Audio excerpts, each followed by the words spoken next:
All right, welcome back to Washington Commanders Insider. It is game day as the Washington Commanders are set to take on the Tampa Bay Buccaneers here in this late game, in the last game of Sunday. And so super excited for that. Let's go ahead and look at the final injury update around both teams going into this one. And so I just think that the key for the Commanders on the injury update for us is going to be Jamison Crowder. He's questionable coming into this.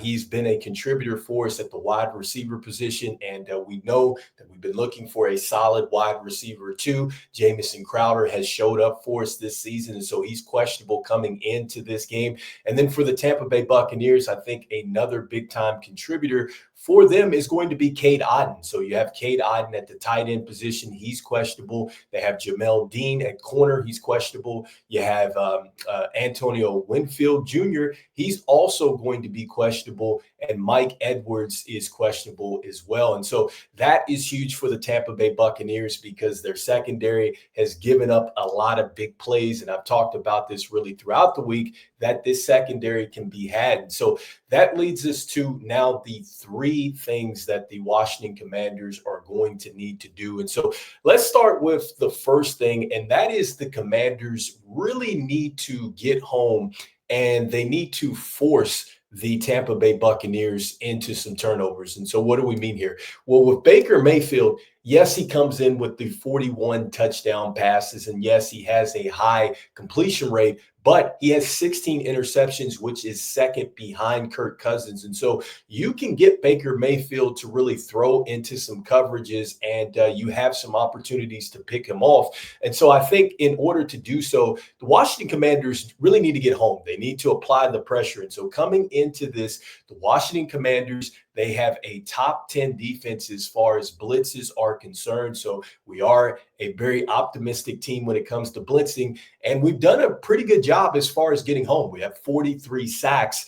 So we're tied for 11th coming into this. And so that suggests to me that, look, the Commanders really need to get some pressure on Baker Mayfield, make him throw ahead of time and make him throw errantly down the field so we can perhaps get some interceptions there. Or we need to get these sacks and force some negative plays and get the Tampa Bay Buccaneers to really work from behind the chains. And so that is going to be major for us today. I think key number two for the Washington Commanders is going to have to be stopping the run, because we know that the Washington Commanders have really struggled with this. In fact, they have the worst run defense of all the playoff teams, but they've surprisingly done well against Bijan Robinson and Saquon Barkley in the second half. And I think it's just a matter of really putting it together for two halves. I think just a full 60 minutes of good football for this defensive team. And so hopefully we see that in this game. And so we know that Bucky Irvin is coming in. He's a 1,000-yard rusher. This hasn't been done for the Tampa Bay Buccaneers since 2015.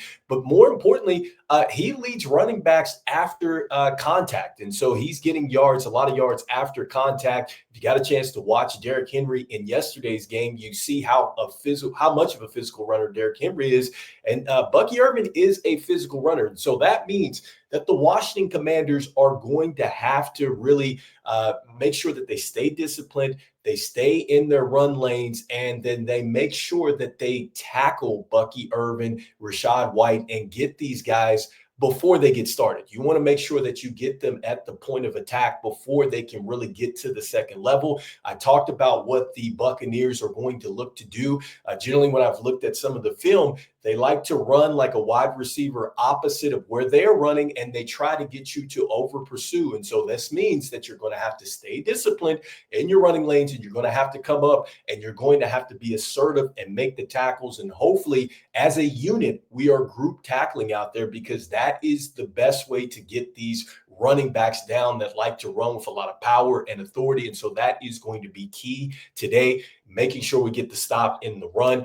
And then next up, the third and I think the final key for the Washington Commanders is going to be getting off to a great start offensively, because the Commanders are coming in and they have a terrific offense. We know this. We know what Jaden Daniels can do. In fact, this offense comes in We're 28.5 as far as points per game.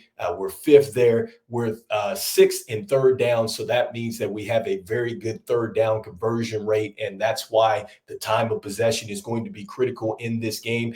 And when you look at JD and you are talking about Jaden Daniels here, he's got 2+ TDs in the last 5 games, so he's been very hot, and he is one of the top best quarterbacks against the blitz right now.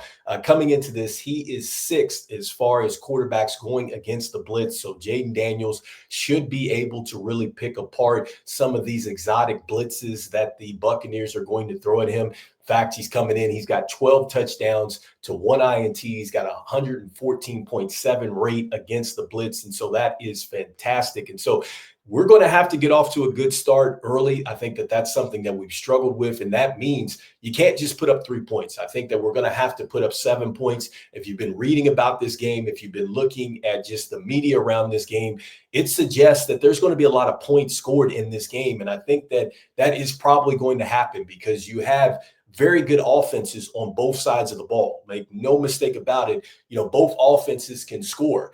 And it's just going to be a matter of, I think, maybe who has the ball maybe last. And I think the way that the Washington Commanders are designed and how they've been playing this year and the way that they like to run the football and kind of wear down a defense, it does favor, I think, the Washington Commanders because we can do it in so many different ways. And that means Jaden Daniels. That means you have Austin Eckler. Hopefully, B-Rob is going to be able to play well.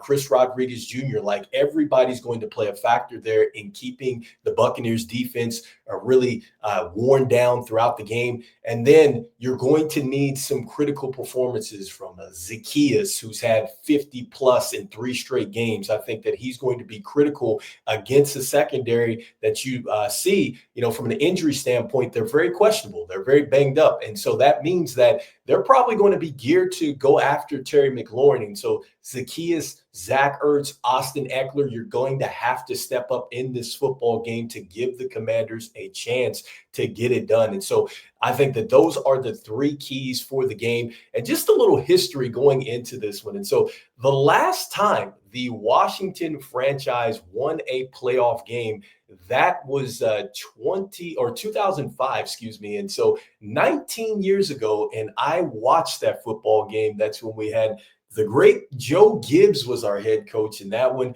We had Mark Brunell come in from the Jacksonville Jaguars. He was our quarterback that year. I believe Santana Moss had a great year that year. And we had Clinton Portis. We had the Sean Taylor, the great late Sean Taylor. And so he was terrific for us. And so, look, man, this is an opportunity for the Washington Commanders. I think that they can certainly get this win today. I think that, this is a game where just the Commanders have got to come out, stay composed like they've really done in all the big moments here, and just really execute. I think that there is going to be a moment in which you have got to seize it. And so we know when it comes down to big moments, when it comes down to clutch time, this team has been able to do it. And so we'll be talking post-game for the Washington Commanders versus the Tampa Bay Buccaneers as we are just hours away here from the kickoff. And so anyway, let me know in the comments what you think and what are your key takeaways here as the Washington Commanders hopefully get get a playoff win.